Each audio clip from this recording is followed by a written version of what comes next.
Ce soir, je représente plus de 68 pays en tant que président de l'Association internationale du Troisième Willys. Cela me donne le privilège de servir des personnes issues de différentes cultures. L'une des choses que je porte passionnément dans mon cœur est d'aider les gens à développer leur capacité de leadership et à découvrir leur raison d'être. Depuis 32 ans, je poursuis un objectif, comprendre la pensée de Dieu. La pensée de Dieu est plus importante que les actes de Dieu. Les actes de Dieu concernent ses œuvres, mais la pensée de Dieu révèle ses voies.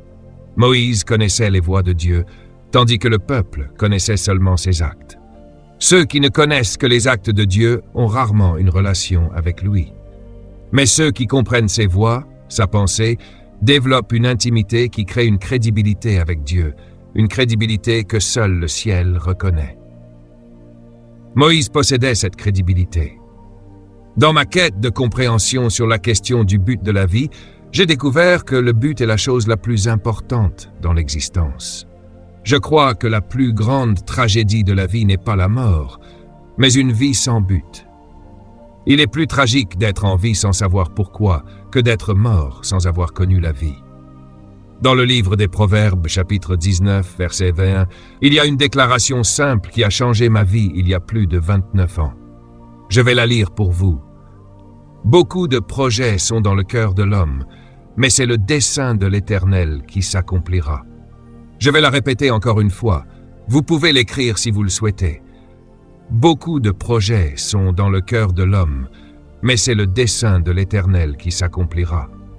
La version King James dit « Il y a beaucoup de pensées dans le cœur de l'homme, mais c'est le conseil de l'Éternel qui subsistera. » En d'autres termes, Dieu est plus préoccupé par son dessein que par vos plans.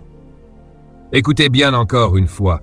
Beaucoup de projets sont dans le cœur de l'homme, dit Dieu, mais mon dessein pour cet homme s'accomplira. Autrement dit, le dessein divin est plus important pour Dieu que tous les plans que vous pouvez faire pour votre vie. Dieu a un but pour toute chose. En hébreu, le mot dessein signifie intention originelle, la volonté d'un esprit. Il s'agit de la raison première pour laquelle une chose a été créée, la motivation à l'origine de la création. Le dessein est lié à la raison d'être. Pourquoi quelque chose existe? Toute ma vie, j'ai été hanté par cette question. Quel est le but de ceci? Quel est le but de cela? Car si vous ne savez pas pourquoi vous faites quelque chose, vous allez en abuser. Si vous ne connaissez pas la raison d'être d'une chose, vous allez la détourner de son objectif, y compris votre propre vie. Je veux partager avec vous l'une des découvertes les plus importantes de ma vie, une découverte qui a changé ma façon de vivre chaque jour. Il s'agit de l'une des vérités les plus simples, mais aussi les plus profondes de la parole de Dieu. Je vais vous parler du but de la prière. Écrivez cela s'il vous plaît. Le but de la prière. Peu importe la taille de votre église, je vais la mesurer à la taille de vos réunions de prière. Le dimanche matin, tout le monde est présent à l'église, mais la réunion la plus petite de toute assemblée, c'est la réunion de prière. Ce soir, aux Bahamas, que j'ai quitté il y a quelques heures, l'une des plus grandes rencontres de notre église est notre réunion de prière. Chaque lundi soir, des centaines de personnes se rassemblent pour prier. Ils sont en train de prier pour nous en ce moment, à quelques kilomètres d'ici. Mais cela n'a pas toujours été ainsi. J'ai visité des églises de 5000 membres, et lors de la réunion de prière du mardi soir, seulement une centaine de personnes étaient présentes, et la plupart d'entre elles étaient âgées, simplement parce qu'elles n'avaient rien d'autre à faire. Ce soir, je vais dire des choses qui vont vous secouer, mais peu importe. Il n'y a aucun passage dans la Bible qui parle d'un ministère d'intercession. J'ai lu ce livre 32 fois, et je ne trouve nulle part où Dieu aurait institué un ministère d'intercession. Il y a des personnes qui ont intercédé, mais il n'existe pas de ministère d'intercession. Pourquoi est-ce que je dis cela? Parce que dans certaines églises de 500, 1000 ou 10 000 membres, on laisse la prière à un petit groupe de personnes âgées qu'on appelle des intercesseurs. Pourtant, selon la parole de Dieu, tout le monde est censé prier sans cesse. Ma question est, pourquoi les gens de l'Église ont-ils peur des réunions de prière? Pourquoi n'y vont-ils pas? J'ai trouvé la réponse il y a des années, parce que moi-même j'avais arrêté d'y aller. Pourquoi les gens ne prient-ils pas? Parce qu'ils n'obtiennent pas de résultats. Nous faisons semblant d'en obtenir, mais si la prière fonctionnait vraiment, pourquoi les réunions de prière ne seraient-elles pas pleines? Les réunions de prière sont devenues une expérience déprimante pour beaucoup. On y passe des heures et au final, il ne se passe rien. Alors, au bout d'un moment, on cesse d'y aller. Mais ne soyez pas découragés, je vais vous aider. Commençons par affronter certaines réalités. Nous aimons chanter, nous aimons adorer, nous aimons être présents lors des cultes, mais nous n'arrivons pas à trouver du temps pour la prière. Et puis, il y a la prière personnelle. La plupart d'entre nous avons des livres de cuisine chez nous. Quelqu'un ici en a un? Ma femme en a plusieurs. Ces livres sont extraordinaires, mais nous ne les utilisons jamais. Pourtant, chaque fois que nous en voyons un nouveau, nous l'achetons et il s'entasse sur l'étagère de la cuisine avec les autres. Vous voyez où je veux en venir. Nous ne les utilisons pas, mais nous aimons les posséder. Et c'est exactement ce que sont les livres de prière pour la plupart des gens. Ils les achètent, mais ne prient jamais. Quelle tragédie! Pourquoi ne prions-nous pas? Dans l'évangile de Matthieu, chapitre 6, verset 5, Jésus fait une déclaration sur la prière. Jésus a dit « Et quand vous priez ?» Il n'a pas dit « si vous priez », mais « quand vous priez ». Il s'adressait à ses disciples et disait « quand vous priez ». Le mot « quand » implique que vous allez le faire, que c'est une attente et que c'est naturel. Autrement dit, selon Christ notre Seigneur, la prière n'est pas une option. Si vous croyez, alors vous allez pratiquer cette chose appelée prière. Quand vous priez, tout croyant sait qu'il doit prier. Pourtant, la réunion de prière est souvent la plus petite assemblée dans une église, car la prière est perçue comme la responsabilité de quelques intercesseurs. Les livres de prière ressemblent à des livres de recettes. Nous les lisons, mais nous n'agissons pas. Pourtant, certaines questions sur la prière m'ont troublé pendant des années et elles pourraient vous surprendre. Première question. Si Dieu est souverain, pourquoi prier? Réfléchissez-y un instant. Si Dieu est souverain, pourquoi devrions-nous prier? La souveraineté de Dieu signifie qu'il peut faire tout ce qu'il veut.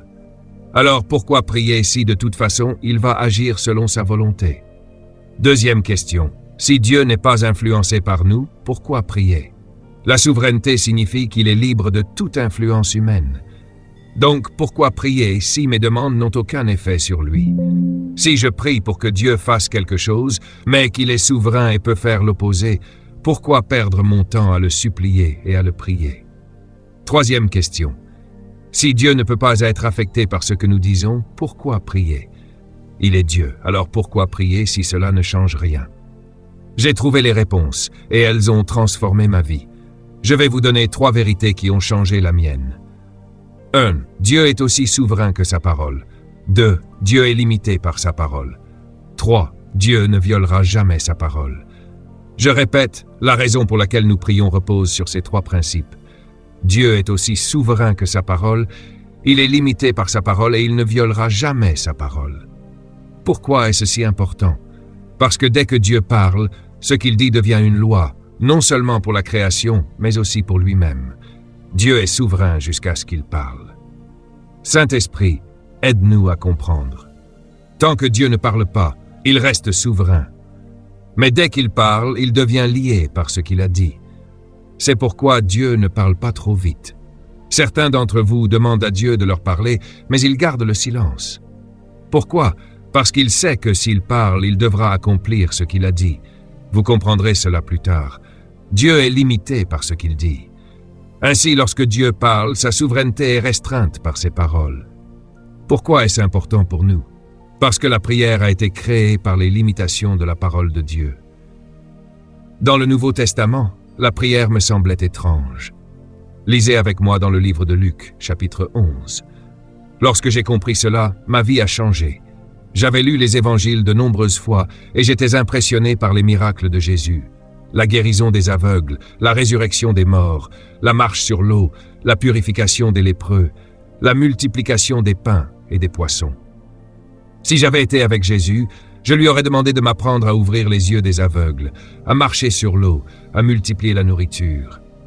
Mais savez-vous quelle a été la seule chose que les disciples ont demandé à Jésus de leur enseigner? Prier. Cela m'a troublé, car comme vous, j'aurais voulu être célèbre. J'aurais demandé « Seigneur, apprends-moi à marcher sur l'eau », et j'aurais appelé les médias pour montrer mon exploit. Mais les disciples n'ont jamais demandé cela. Ils ont seulement dit « Seigneur, apprends-nous à prier ». Pourquoi Pierre n'a-t-il pas demandé à Jésus « Enseigne-moi à multiplier les pains » ou « Enseigne-moi à guérir les malades » ? Pourquoi ont-ils uniquement voulu apprendre à prier? Regardez Luc, chapitre 11, verset 1. Après qu'il eut fini de prier en un certain lieu, l'un de ses disciples lui dit « Seigneur, enseigne-nous à prier, comme Jean l'a enseigné à ses disciples. » J'aime cette phrase « après qu'il eut fini de prier ». Cela signifie qu'il l'observait. Permettez-moi de faire une déclaration qui pourrait surprendre votre théologie. Jésus n'a jamais prié avec ses disciples. Il priait toujours seul. Lisez bien votre Bible. Quand venait le temps de prier, il disait « Restez ici » et il allait seul. Pourquoi? Parce que la prière est une affaire personnelle. Nous aimons la prière en groupe parce que nous n'aimons pas vraiment prier. La prière est une discipline privée, une relation personnelle avec Dieu. Il n'y a rien de mal à la prière collective, mais elle ne devrait pas être notre priorité. Notre passion doit être la prière privée. Nous nous cachons dans les réunions de prière de groupe, car nous pouvons nous fondre dans la foule sans avoir à parler. Mais Jésus priait seul, et ses disciples l'observaient. Quand il eut fini, ils lui dirent « Maître, enseigne-nous à prier. » Ma question pour vous, qui était aussi ma question il y a des années, pourquoi était-ce la seule chose qu'ils lui ont demandé d'enseigner? Pourquoi n'ont-ils pas demandé comment faire des miracles ou marcher sur l'eau? Pourquoi cette unique demande « Enseigne-nous à prier » ? J'ai trouvé la réponse. Les disciples ont finalement compris. Écoutez attentivement, c'est ce que j'appelle la logique inductive et déductive. Les disciples sont devenus intelligents avec le temps, car la Bible dit toujours ceci. Et Jésus se leva longtemps avant l'aube et alla dans un lieu solitaire pour prier. Avez-vous déjà lu cela dans votre Bible? Faites-moi signe si vous l'avez déjà lu. Très bien, je vais le répéter. Écoutez attentivement. Longtemps avant l'aube, Jésus se leva et alla dans un lieu solitaire seul. Quand a-t-il fait cela? Longtemps avant l'aube. Ceux d'entre vous qui, comme moi, ont été en Israël plusieurs fois ou qui connaissent l'Orient, savent que le jour commence tôt pour ceux qui vont en ville ou qui transportent des marchandises au marché. Il commence vers 5 heures du matin, entre 4h30 et 5 heures. En fait, le jour commence avec le lever du soleil, qui se produit généralement autour de 4 heures du matin. Maintenant, regardez-moi bien. Il s'est réveillé longtemps avant cela, ce qui signifie qu'il devait se lever vers 3 heures du matin chaque matin pour prier. Et lorsque les disciples se réveillaient, il avait déjà terminé toute sa communication avec le Père. Il priait au moins 4 heures chaque matin, et les disciples étaient émerveillés. Chaque fois qu'il se levait, il le surprenait en train de prier. Il le faisait chaque matin, pendant des heures, et une fois qu'il terminait cette chose appelée prière, il disait « Allons en ville ». Il descendait de la montagne, entrait dans la ville et faisait quelque chose d'incroyable. Il s'approchait d'un aveugle et lui demandait « Que veux-tu que je fasse pour toi ?» L'aveugle répondait « Je veux retrouver la vue ». Et Jésus disait simplement « Vois ». Et il s'en allait. En une fraction de seconde, les yeux de l'homme s'ouvraient. Puis il s'adressait à un lépreux « Que veux-tu? Je veux être purifié. Sois purifié. » Et il partait. Cela ne prenait qu'une fraction de seconde. Ensuite, il rencontrait un homme dont l'enfant était malade. « Quel est le problème? Mon enfant est tourmenté. » Pas de problème. Démon, sors. Et en une seconde, le démon partait. Puis il voyait une femme en deuil, dont l'enfant était dans un cercueil en route pour l'enterrement. Il touchait le cercueil et disait « Vis ». L'enfant revenait à la vie en un instant. Les disciples observaient cela et se disaient « Mon Dieu, il lui faut une fraction de seconde pour accomplir cela, mais il passe 4 heures dans la prière chaque matin. » Ils ont commencé à comprendre. Ils se sont dit « Nous passons des heures à essayer de chasser un démon. Sors, je te lie, je te délie. Allez à toi maintenant, je suis fatigué. Sors, je te délie. » Pendant des heures, nous essayons de chasser un démon. Nous prions pour les malades imposant nos mains encore et encore, mais lui, il les touche, et en 1 seconde, c'est réglé. Pourtant, il passe 4 heures le matin à faire cette autre chose. Alors, les disciples ont tiré leur conclusion logique. Si tu passes 4 heures le matin avec Dieu, tu ne passes qu'1 minute avec les hommes dans la journée. Mais nous, que faisons-nous? Nous passons 1 minute avec Dieu le matin et 4 heures à essayer de résoudre un problème avec les hommes pendant la journée. La priorité de Jésus n'était pas le ministère auprès des hommes, et c'est là notre problème. Nous avons hâte d'aller guérir les malades, de prêcher, de ressusciter les morts, de chasser les démons. Mais Dieu dit « Non, passe du temps avec moi d'abord ». Le temps passé dans la prière n'est pas du temps perdu, c'est du temps investi. Les disciples ont compris cela un jour. Un homme a amené son fils possédé d'un démon. Et Jésus, je crois, avait tout prévu. Il leur a tendu un piège. La Bible dit qu'il leur a dit d'aller en ville pendant qu'ils montaient sur la montagne pour prier. Je crois qu'il les observait d'en haut pour voir s'ils avaient appris la leçon. L'homme a amené son fils possédé et a demandé aux disciples de le délivrer. Pierre a dit « Pas de problème, je suis charismatique ». Jean a dit « Amen ». Luc et Jacques ont dit « Allons-y ». Ils ont commencé à s'acharner sur le démon pendant des heures. Jésus les regardait. Ils ont prié, crié, transpiré. Rien ne se passait. Alors Jésus est descendu de la montagne et a demandé « Que se passe-t-il ici ?» L'homme a répondu « J'ai amené mon fils à tes disciples, mais ils n'ont pas pu chasser le démon. » Jésus a alors dit ces paroles « Jusqu'à quand serai-je avec vous ?» En d'autres termes, n'avez-vous toujours pas compris? Puis il a dit « Amenez-moi le garçon. » Il a ordonné au démon de partir, et en 1 seconde, l'enfant a été libéré.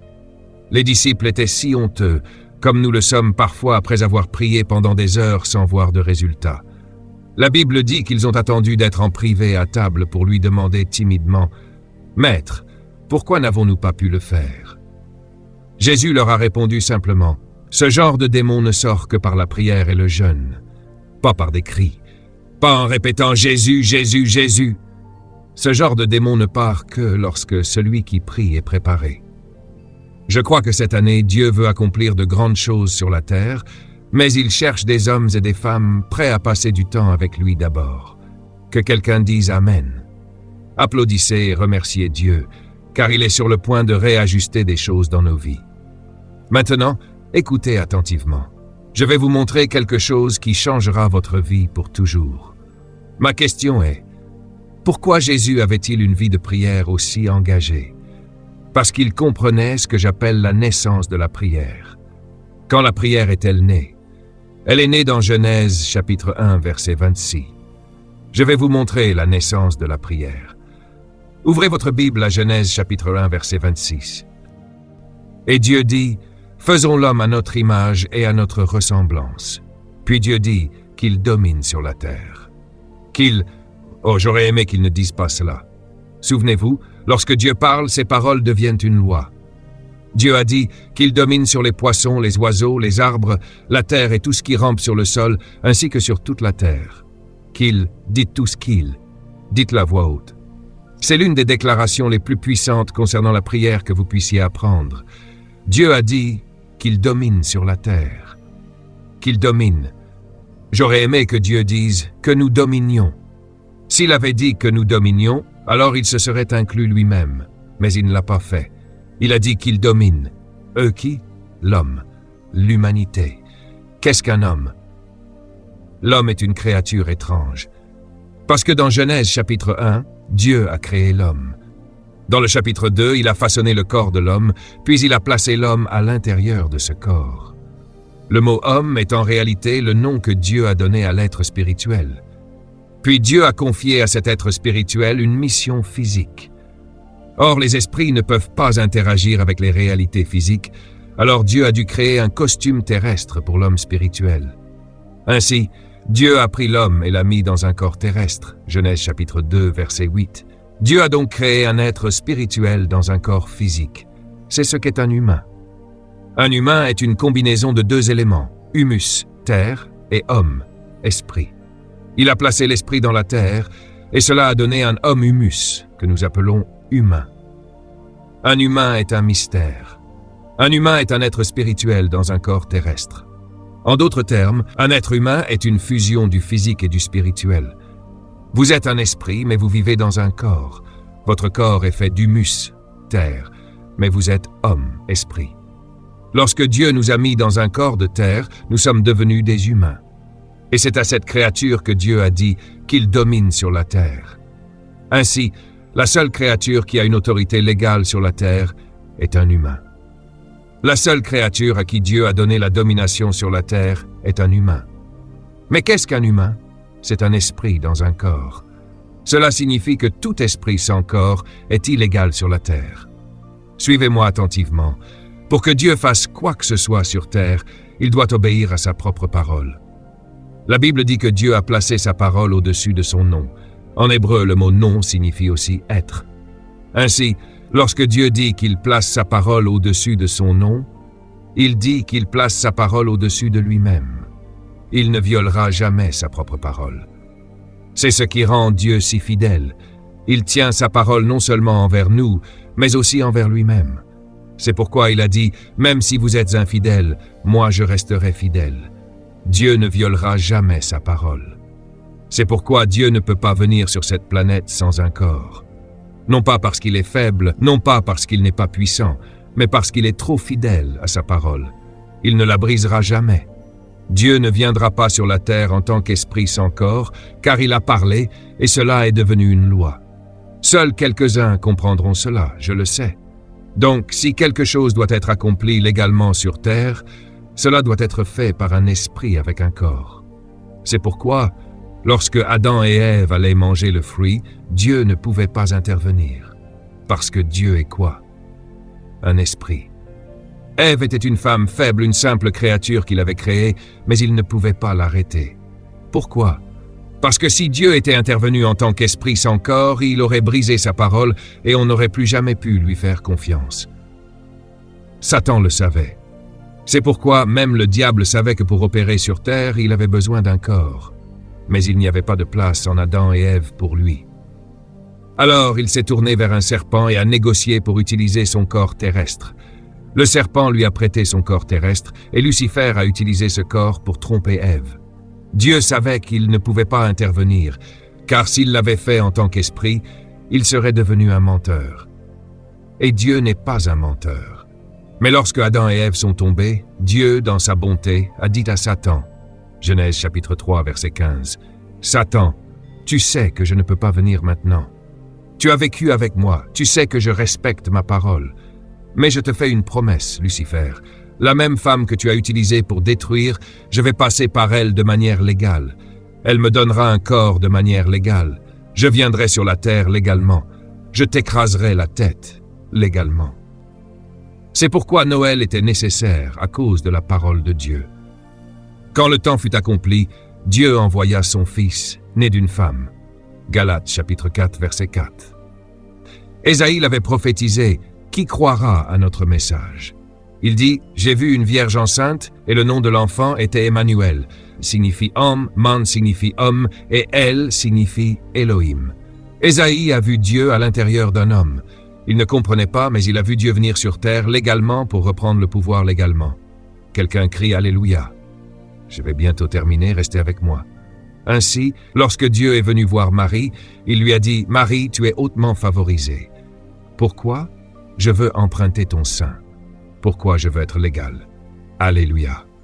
Marie a répondu « Qu'il me soit fait selon ta parole. » Et la parole de Dieu est entrée dans son sein. La chair a commencé à se former autour de la parole. Et maintenant Dieu était à l'intérieur d'un sein maternel.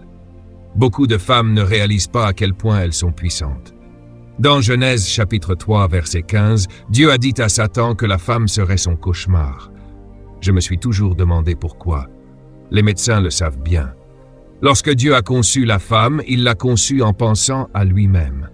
Le corps de la femme est conçu de telle manière que le sang de l'enfant ne se mélange jamais avec le sang de la mère. Dieu l'a fait ainsi, parce qu'il pensait à lui-même. Quand un enfant est dans le ventre d'une femme, peu importe son groupe sanguin, son sang ne se mélange jamais à celui de sa mère. Il reste totalement séparé. Cela signifie qu'une femme peut porter un bébé sans que leur sang ne se mélange. Oh, vous ne comprenez pas encore? Alors Dieu a dit, « Satan, je t'ai eu. J'ai prévu un moyen d'entrer dans la race humaine. Cette femme portera en elle une semence, et son sang ne se mélangera pas avec le sien. Ce sera du sang divin authentique. Waouh! Il ne se mélangera pas avec celui de la mère, et cette semence viendra sur la terre de manière légale, avec un sang si pur qu'il pourra purifier tout le monde. Criez Alléluia pour le sang de Jésus. Le sang de Jésus-Christ portait l'ADN de Dieu. La combinaison chromosomique était un mélange d'Elohim et d'Adonai. Vous feriez mieux de louer Dieu pour le sang. C'est pourquoi la Bible dit que vous êtes sauvés par le sang de Jésus. Son sang n'était pas celui de Marie. En fait, Marie elle-même a été sauvée par le sang qu'elle portait en elle. Criez Alléluia, gloire à Dieu. Et il a dit, Marie, tu appelleras cet enfant. Regardez bien, Jésus. Ésaïe a dit au chapitre 9, car un enfant nous est né, un fils nous est donné. L'enfant est né, mais le fils n'a pas été engendré. Marie a donné naissance à l'enfant, mais Dieu a donné le fils. Marie a produit le corps, mais Dieu a donné l'esprit. Marie a construit la maison, mais Dieu a mis l'habitant à l'intérieur. En d'autres termes, Marie est la mère de Jésus, mais elle n'est pas la mère de Christ. Je vais vous expliquer. Jésus est le corps, Christ est Dieu. C'est pourquoi on l'appelle Jésus-Christ. Jésus a rendu Christ légal sur terre. C'est pour cela que Jésus pouvait prier sur la terre, car il était légal. Dieu ne peut pas interférer sur la terre sans un être humain. Qu'est-ce que la prière? Je vais la définir ainsi. La prière, c'est l'homme qui donne à Dieu l'autorisation d'intervenir sur la terre. Je vais le répéter. La prière, c'est Dieu qui reçoit une permission de l'homme pour intervenir sur la terre. Si vous lisez attentivement la Bible, vous verrez que chaque fois que Dieu voulait agir sur la terre, il devait utiliser un humain. Dieu ne vous utilise pas parce que vous êtes parfait, mais parce qu'il est coincé. C'est pour cela qu'il vous pardonne sans cesse, car il a besoin de votre corps. Dieu vous purifie encore et encore, car il a besoin de vous. Il a dit à Abraham, « J'en ai assez de Sodome et Gomorrhe, je vais les détruire. » Abraham a répondu, « Pourquoi viens-tu me voir ?» Et Dieu a dit, « Parce que j'ai besoin d'un homme, j'ai besoin d'une autorisation. » Alors Abraham a négocié avec Dieu, et Dieu a dû respecter l'accord. Abraham a finalement dit, « Seigneur, vas-y maintenant. » Et Dieu a répondu, « Merci beaucoup. » Puis il a détruit la ville. Dieu a dit à Moïse, « J'ai entendu les cris de mon peuple, je suis descendu pour les délivrer. » Moïse a répondu, « Pourquoi viens-tu me voir ?» Et Dieu a dit, « Parce que tu es un homme, Moïse, j'ai besoin d'une permission. » Vous comprenez? Dites à votre voisin, « Dieu a besoin de moi pour impacter ma ville. » Répétez-le encore, « Dieu a besoin de moi pour impacter ma ville. » La prière n'est pas une option, c'est une nécessité. Le thème de cette conférence est « Interférence surnaturelle » et la seule manière pour Dieu d'interférer surnaturellement, c'est d'avoir besoin d'un humain. Jésus a dit « Les hommes doivent toujours prier et ne jamais se relâcher. » Et voici un verset que vous connaissez bien, mais que vous allez enfin comprendre.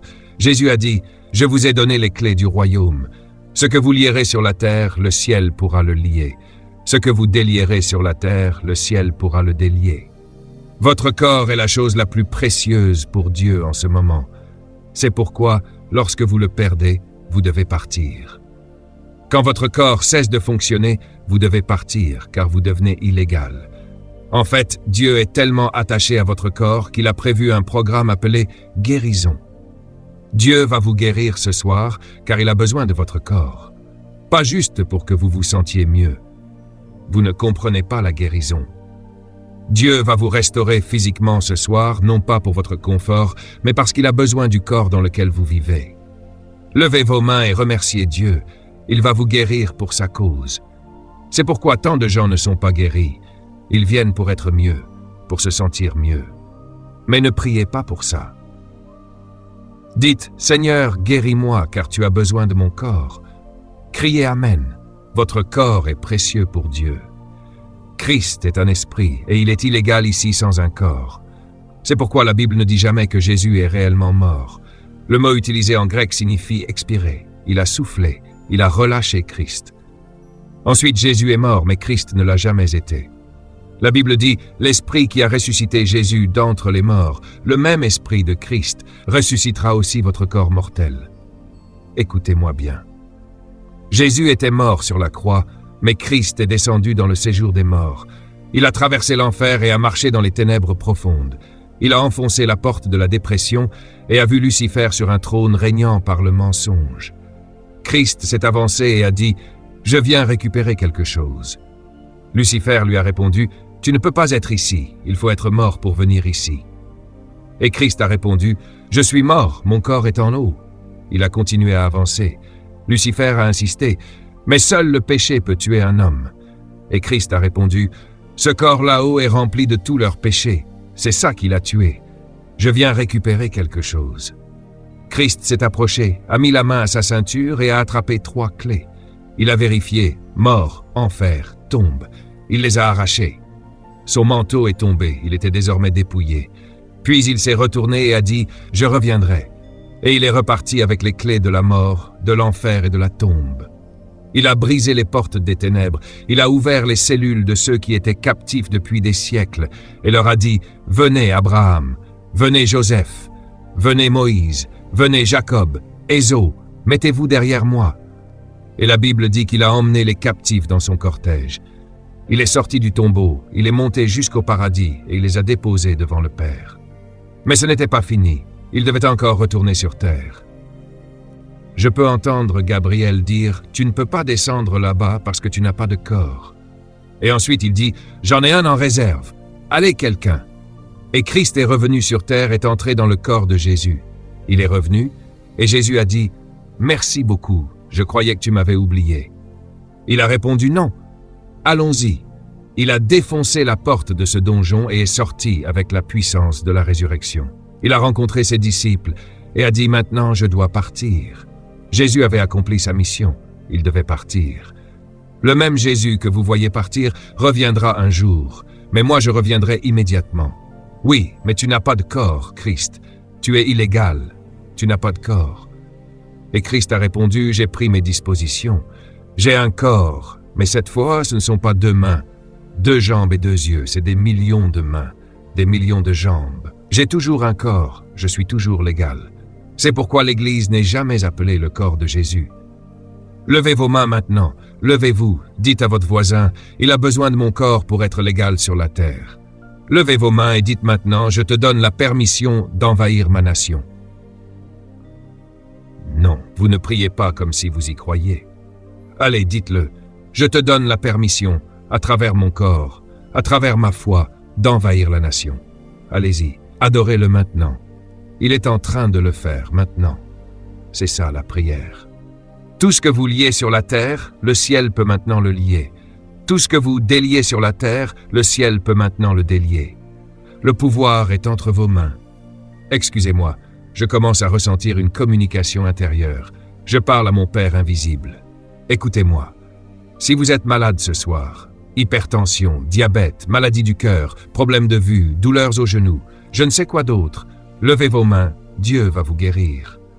Mais pas parce que vous voulez juste vous sentir mieux. Il va vous guérir parce qu'il a besoin de ce corps pour accomplir une mission. Certains d'entre vous pensent qu'ils ne sont pas malades, mais laissez-moi vous dire quelque chose. Parfois, vous êtes malade sans le savoir. Alors, juste au cas où, levez vos mains et recevez cette guérison.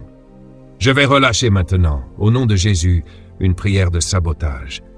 Une prière de sabotage est une prière qui attaque la maladie avant même que vous ne sachiez qu'elle est là. Certains d'entre vous ont de l'hypertension, mais ne le savent pas encore. Certains d'entre vous ont des maladies dont ils n'ont pas encore conscience. Mais ce soir, je vous garantis que vous ne le saurez jamais, car Dieu va vous guérir maintenant, dans le puissant nom de Jésus. Levez vos mains et recevez votre guérison maintenant. Ouvrez votre bouche et dites-lui « Guéris-moi pour ta gloire ». Allez, demandez-lui « Guéris-moi pour ta gloire, guéris-moi pour ta gloire, je dois vivre longtemps pour ta gloire. Tu as besoin de mon corps pour ta gloire, tu as besoin d'être légal, alors tu as besoin de moi, Seigneur. Seigneur, tu as besoin de mon corps. » Allez-y, louez-le. Quelque chose est en train de se passer. Je vois des miracles se produire partout dans cette salle. Je vois des yeux être guéris. Les cataractes disparaissent. Je vois des dos être remis en ordre. Je vois des hanches être recréées. Je vois des articulations de genoux être restaurées. Je vois des épaules être corrigées. Je vois des cancers de la prostate se dissoudre au nom de Jésus. Cette grosseur dans votre sein, vérifiez-la. Elle a déjà disparu au nom de Jésus. Quand vous demandez à Dieu d'intervenir, il le fait, parce que vous êtes humain. Ouvrez votre bouche et remerciez Dieu. Vous venez d'être totalement guéri. Levez votre voix et louez-le pour la guérison que vous venez de recevoir. Tenez-vous les mains, prions. Je ressens une onction qui coule dans ce lieu. Prions en langues un instant. Votre voisin est en train d'être guéri sous vos yeux. Touchez-le maintenant. Là où deux s'accordent sur la terre pour demander quelque chose, cela leur sera accordé par notre Père qui est aux cieux. Mais d'abord, il faut quoi? Toucher et s'accorder. Où? Sur la terre. Ensuite, le ciel peut agir, mais la terre doit d'abord toucher et s'accorder. Vous avez plus de pouvoir que vous ne le pensez. Oh, si seulement j'avais plus de temps pour vous enseigner cela. Je dois y aller, mais je vous dis, c'est si puissant. À partir de maintenant, chaque fois que vous ouvrirez la bouche pour prier, vous serez puissant. Quand l'homme arrête de prier, Dieu arrête d'agir. Je vais le redire. Quand l'homme cesse de prier, Dieu doit arrêter d'agir. C'est pourquoi Jésus a dit, les hommes doivent toujours prier et ne jamais cesser. Pourquoi? Parce que quand vous arrêtez, Dieu s'arrête. Priez sans cesse, car vous ne voulez pas que le ciel cesse d'agir sur la terre. Je vous mets au défi, à partir de cette nuit, d'arrêter de dépendre des intercesseurs et de devenir vous-même un intercesseur, afin que la terre puisse être transformée. Car j'ai enfin compris, Jésus a dit, « Mon Père m'exauce toujours ». Quelle manière de vivre! À partir de cette nuit, cela se manifestera aussi dans votre vie au nom de Jésus. Vos prières recevront maintenant des réponses, car vous comprenez enfin à quel point vous êtes précieux pour Dieu. Je ressens une onction divine pour la prière dans ce lieu. Je veux que vous réfléchissiez maintenant à un passage biblique pour prier sur votre ville. Quel que soit ce passage, la Bible dit « Tout ce que vous liez sur la terre, le ciel peut le lier ». Je veux que vous liez les esprits de violence dans votre ville. Liez l'esprit du viol, l'esprit du vol, l'esprit de la corruption, l'esprit de la mauvaise pratique. Pensez à tous ces esprits démoniaques qui planent sur votre ville, ces principautés. Vous avez le pouvoir de les lier. La Bible dit que les anges exécutent les ordres de ceux qui sont héritiers du salut. Ils attendent que vous leur disiez quoi faire. Levez vos mains maintenant et parlez sur votre ville. Dites à ces esprits qu'ils sont illégaux, qu'ils n'ont pas de corps. Expulsez-les. Ils n'ont pas de corps, ils sont illégaux. C'est vous qui avez le corps, c'est vous qui avez l'autorité légale. Vous pouvez chasser chaque esprit illégal de votre ville, chaque principauté, chaque puissance. Au nom de Jésus, descendez ce soir. Descendez ce soir. Descendez au nom de Jésus. Descendez. Cela coûte cher. Mais cela en vaut la peine. Quand je marche à travers la vallée de l'ombre de la mort, je ne crains véritable preuve de la présence du Saint-Esprit dans une vie est la puissance. Votre vie doit être contrôlée par ce qui est bénéfique. Ne pleurons jamais lorsque nous sommes confrontés à des défis.